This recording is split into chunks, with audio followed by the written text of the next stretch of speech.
Hello friends, नमस्कार, जय जगन्नाथ। आज चलतु प्रस्तुत करवा क्षीर मंडा बा दशपुर मंडा।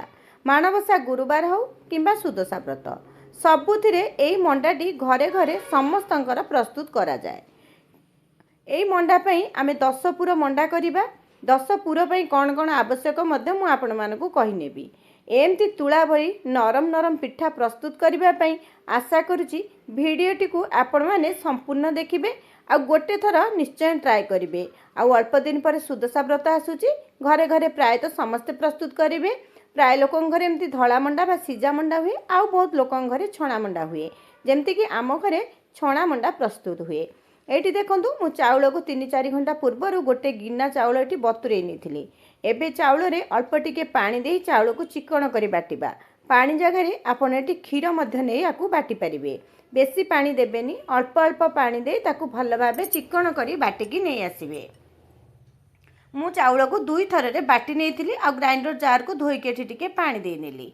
देला परे आमे एबे सेथिरे ऐड करिबा 2 चम्मच चीनी। चीनी टिके देले पिठार खोलटी मिठा लागिबो आ खाइबा पई मध्य भल लागिबो। आवश्यक अनुसार आमे एठी लूण दबा। आउ एठी देली मु गोटे गिना क्षीर। आपण चाहिले चाउल बाटिला बेले मध्य क्षीर देई आकू बाटी परिबे। ताहले क्षीर देले आम पिठाटी पूरा नरम हम और तार स्वाद मध्य बदली जीवो। एबे देखंतु सबु जिंस को भल भाबे प्रथमे मु तळे रखी मिसई नेली। तापरे गोटे चम्मच देसी घी दबा। एबे गैस ऊपर को नबा, ताकू एमती लगातार गोळेबा मीडियम आंच रे। एबे भल भाबे एमती धीरे धीरे गोळेला परे देखिबे आपनक लुहा खड़िकारे टिके मोटा मोटा हाइकी लागी आसीबो बा जंतुणी धीरे धीरे प्रस्तुत हबो। एही पूरा लगातार एमती गोळेई गोळेई आपण जंतुणीटी को प्रस्तुत करेंगे। ये देखो आमर जंतुटी प्रस्तुत हो गलानी। भल भाव मिसीगला जंतुटी है आम गैस रो फ्लेम को बंद करदे, घोड़े की 10-15 मिनिट छाड़दबा।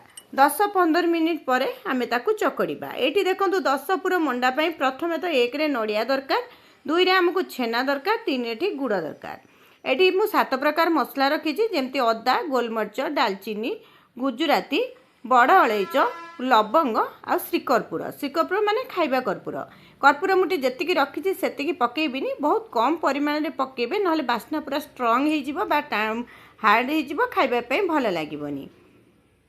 प्रथमे कड़ाई रे नड़िया, छेना, गुड़ दे दबा आ ताको एबे गैस उपरे बसई सबु पानी अंश सुखिबा पर्यंत पुरटी को आमे भाजिबा। पूरा भाजी गला परे आमे सेथिरे गोटे चम्मच घी दबा। घी टिके देई भाजिले आम पूरर स्वाद पूरा बढ़ी जीवो आ खाइबा पे मध्य भल लागिबो।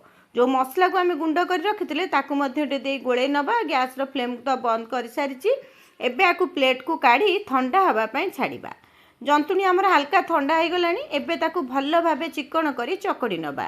जदि हाथ रे लागिबो घी किंबा तेल हाथ टिके हेई ताकू भल भाबे चकड़ी नेबे। चकड़ी नेला परे चालंतु आमे एबे पिठा गढ़िबा स्टार्ट करिबा।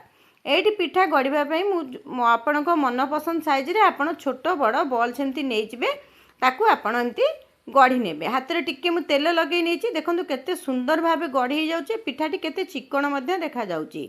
एबे भरपूर पूर दबा, कारण एई पिठारे पूर टिके अधिका रहिले पिठाटी खाइबा पई भारी भल लागे।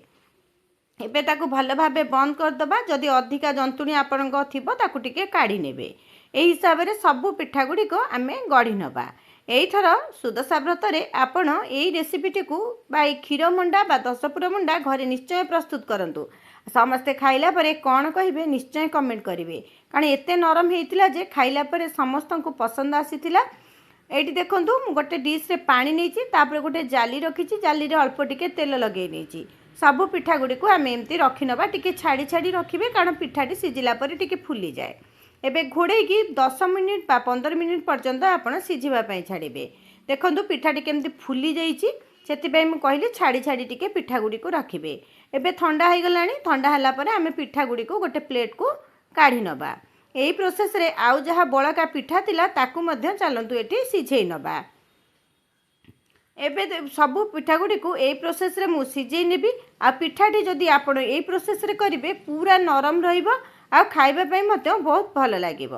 अल्प क्षीर दे गोटे गिना क्षीर देइथिली, आपण चाहिले आउ टिके अधिका बाटिला बेले क्षीर देई देबे। आपण ताकू बाटी नेबे। बेसी पानी देबेनी। पाखापाखि गोटे गिना चाउल पई आपण को गोटे गिना क्षीर ही लागिबो। बा गोटे गिना पानी ही लगे बिना क्षीर में आपण आपको जंती पारे पानी दे देखो पिठाटी केते नरम होती।